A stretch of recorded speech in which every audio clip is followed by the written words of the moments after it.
Semiconductor যেসব স্টকগুলো রয়ে গেছে, যেগুলো ডাইরেক্টলি ইনভলভ, সেগুলোর নাম আমরা সবাই জানি, কিন্তু এমন একটা কোম্পানির কথা বলবো যে কোম্পানিটা কিন্তু সেমিকন্ডাক্টর ডিজাইনিং এর উপর কাজ করছে, কিন্তু কোম্পানির খুব একটা নাম বেশি নেই। কোম্পানিটা ডাইরেক্টলি ডিজাইনিং এর সব যুক্ত না হলেও বেশ কিছু জায়গায় কিন্তু সুন্দরভাবে কাজ করছে। অর্থাৎ কোম্পানিটা এমনভাবে কাজ করছে যেখানে কিন্তু ওয়্যারলেস আইপির উপরে কিন্তু কাজকর্মগুলো করছে, ওয়্যারলেস। এবং শুধু তাই বলে না, এর সঙ্গে যে সেমিকন্ডাক্টরের ডিজাইনিং এর উপরেও কিন্তু কাজকর্ম করছে। 1991 সালে তৈরি হওয়া কোম্পানিটা কিন্তু সফটওয়্যারের উপরে কাজ করে, সফটওয়্যার সিএমএম লেভেল 5 এর উপর কাজ করে কোম্পানি কিন্তু বেঙ্গালুরুতে এবং কলকাতা দুই জায়গায় এদের অফিস রয়েছে, এবং এক্সপোর্ট ওরিয়েন্টেড পুরো বিজনেস রয়েছে এদের। এদের যে কাজগুলোর মধ্যে পড়ছে যেরকম লাইফ সায়েন্সের উপর কাজকর্ম, সেমিকন্ডাক্টর, ফ্যাব ইকুইপমেন্টের উপর কাজকর্ম, মেডিকেল ইনস্ট্রুমেন্ট এবং হাই এন্ড স্টোরেজের উপর কিন্তু কাজকর্ম।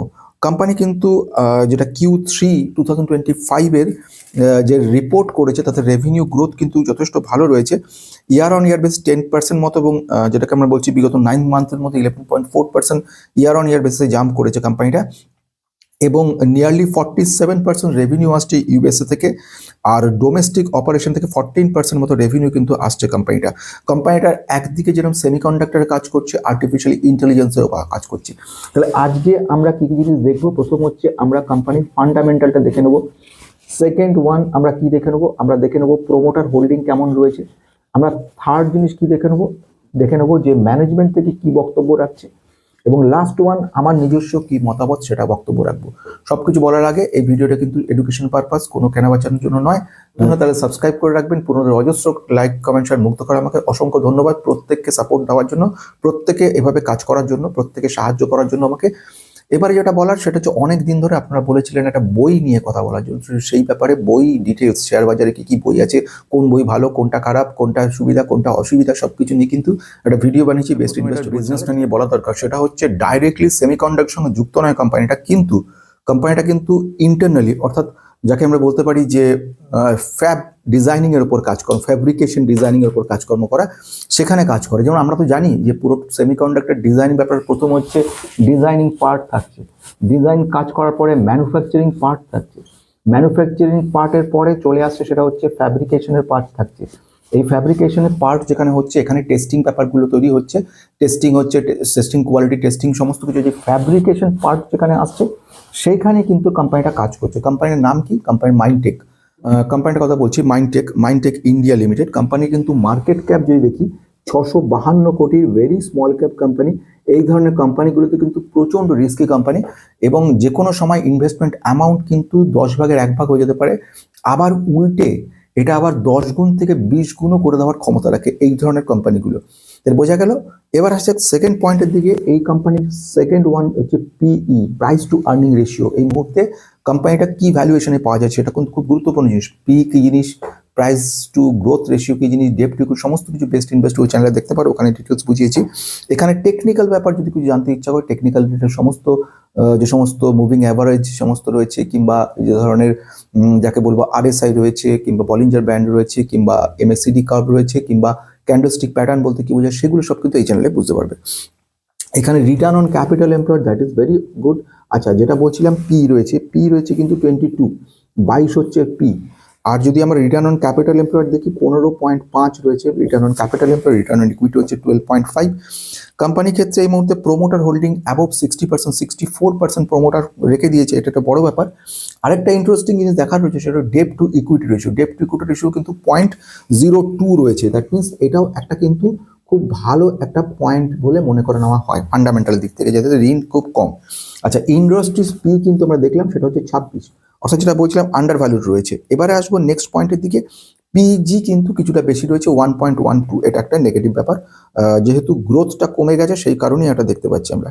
কোয়ার্টারলি রেজাল্ট দেখবো। রেজাল্টে কেন কোম্পানি 108 কোটি ছিল আগের বারে, গত বছরের পরে 101 কোটি, অর্থাৎ সেলস গ্রোথটা কিন্তু কমে গেছে। নেট প্রফিট যদি দেখি গতবারে ছিল 7.57, 7 কোটির উপরে 7 পয়েন্ট, এখন হচ্ছে 7.56, মোটামুটি এক জায়গায় রেখেছে নেট প্রফিটটা। যদি চলে যাই এর মধ্যে প্রোমোটারের ব্যাপারে যদি দেখে নিই, প্রোমোটারের সিচুয়েশন কি রয়েছে। প্রোমোটার কিন্তু এক্সিলেন্ট রয়েছে, 64% প্রোমোটার হোল্ড করছে, 64.20% প্রোমোটার আর holding that company. That means এরা কিন্তু একটি স্টেকও সেল করেনি, এবং 2022 সাল থেকে ডেটাটা যেটা পাওয়া যাচ্ছে তো দেখা যাচ্ছে প্রত্যেকটা স্টেক ওরা হোল্ড করেছে। এফআইআই যারা ছিল, এফআইআই কিন্তু এখন জিরো, এফআইআই কিছু নেই, আগে ছিল একটা সময়। ডিআইআইও কিছু নেই, এক্সিট হয়ে গেছে। যেটা রয়েছে সেটা হচ্ছে পাবলিকের পরিমাণ হচ্ছে মোটামুটি 34% মতো কাছাকাছি, 35% মতো রয়ে গেছে কিন্তু পাবলিক, অর্থাৎ এখানে রয়ে গেছে প্রোমোটার এবং পাবলিক দুজন মাত্র রয়েছে।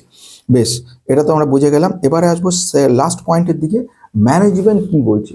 ম্যানেজমেন্ট কিন্তু খুব বুলিশ হচ্ছে কোম্পানি সম্পর্কে এবং এক্সপেক্ট করছে ভবিষ্যতে কিন্তু কোম্পানিটা খুব ভালো করতে পারে। অর্থাৎ আজকে আমাদের সামারাইজ যদি করতে থাকি, আমরা যে কোম্পানিটার কথা নিয়ে বললাম, সে কোম্পানির নাম হচ্ছে মাইন্ডটেক ইন্ডিয়া।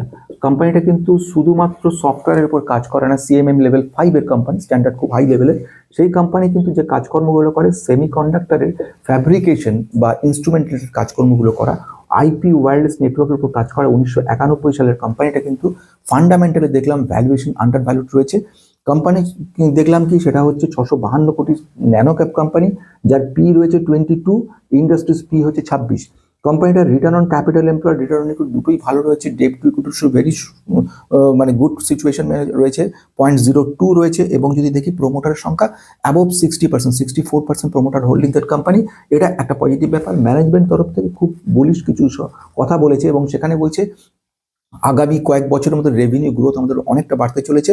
এবং আমরা কিন্তু নজর দিয়েছি যাতে সেমি কন্ডাক্টরের দিকে কনসেন্ট্রেশন বাড়ানোর জন্য অন্য কোম্পানিকে অ্যাকোয়ার বা টেকনোলজি অ্যাডভান্সমেন্ট এইগুলোর উপরে কাজকর্মগুলো করছি আমরা, এবং ভবিষ্যতের ভালো জায়গায় আসবো। রিস্কের ব্যাপারটা একটু জেনে রাখা দরকার। প্রথম হচ্ছে ভেরি রিস্কি কোম্পানি, সুতরাং রিস্কটাকে কিন্তু কোনো মতে অ্যাভয়েড করা যাবে না। প্রথম রিস্ক হচ্ছে কোম্পানিটা very small cap company, for এই কারণের জন্য কোম্পানি একটা রিস্ক থাকছে। কোম্পানি যে কোনো সময় কিন্তু প্রায় অর্ধেক করে ফেলতে পারে আপনার ইনভেস্টমেন্ট অ্যামাউন্টটা। আবার যখন যদি রিটার্ন দেয়, সেই অ্যামাউন্টটা সাংঘাতিক করতে, অর্থাৎ 1 লক্ষ টাকা আপনি ইনভেস্ট করেন, আপনার যেরকম রিস্ক হয়ে 50,000 চলে আসতে পারে টোটাল অ্যামাউন্টটা, মানে সুদ তো রিটার্ন তো পেলেনই না, উল্টে আপনার প্রিন্সিপালটি অর্ধেক হয়ে গেল। আবার যদি সেরকম ভালো কোম্পানিটা যদি সেই জায়গায় গ্রোথটাকে নিয়ে যেতে পারে, তাহলে কোম্পানি কিন্তু আপনার 1 লক্ষ টাকা 1 কোটি টাকা করে ফেলতে পারে কয়েক বছরের মধ্যে, সেই ক্ষমতা রাখে। ম্যানেজমেন্ট ভেরি বুলিশ রয়েছে এবং যেহেতু ভ্যালুয়েশনটা খুব সুন্দর জায়গায় রয়েছে, সুতরাং এটা বলা যেতে পারে ভ্যালুয়েশন দিক থেকে কোম্পানি খুব ভালো এবং এফিসিয়েন্টলি কাজকর্মগুলো করছে। রিটার্ন অন ক্যাপিটাল এমপ্লয়েড থেকে বোঝা যাচ্ছে আমাদের যে how efficiently company managing their total capital, মানে আপনার রিটার্ন অন ক্যাপিটাল এমপ্লয়েড যেটা রয়েছে সেটা নিয়ে বলা যেতে পারে টোটাল যে ক্যাপিটালটা এমপ্লয়েড করছে, অর্থাৎ টোটাল ক্যাপিটাল ইনভেস্ট করা যে কোম্পানিতে, তার তুলনায় আপনার যে এবিটাডি অর্থাৎ আপনার আর্নিং রিপোর্ট, মোটামুটি আপনার যে প্রফিটেবিলিটি রয়েছে, প্রফিটেবিলিটিটাকে এটা কত ম্যানেজ করতে কত সুন্দরভাবে, তার তুলনায় প্রফিট কতটা আসছে সেটা কিন্তু খারাপ নয়, যথেষ্ট ভালো জায়গায় রয়েছে। ঋণের পরিমাণ খুব কম রয়েছে, মানে এগুলো সবই অপরচুনিটি তৈরি করছে। এবং লাস্ট ওয়ান যেখানে দেখতে পাচ্ছি আমরা, প্রোমোটার নিজে 60% অ্যাবভ হোল্ড করছে, তাহলে কিন্তু এটা বিশ্বাসযোগ্যতা জায়গা তৈরি হচ্ছে। কিন্তু সব কিছু বলার শেষে একটা কথা বলার, সেটা হচ্ছে এই ধরনের স্টকগুলো প্রচণ্ড রিস্কি স্টক হয়। এই ধরনের স্টকে অ্যানালিসিস করে বারবার দেখে তবেই ইনভেস্ট করা যায়। এমন টাকা ইনভেস্ট করা যে টাকাটা যদি চলে যায় বা আর্ধেক হয়ে যায় তাহলে কোনো গায়ে লাগবে না, সেটুকু বুঝে সাবধানে এগোতে হয় সব কোম্পানিতে। কোম্পানি যেরকম পোটেনশিয়াল ক্যাপাবিলিটি আনবিলিভেবল রয়েছে, তেমনি এগুলো কিন্তু পড়ার সম্ভাবনা প্রচুর রয়েছে।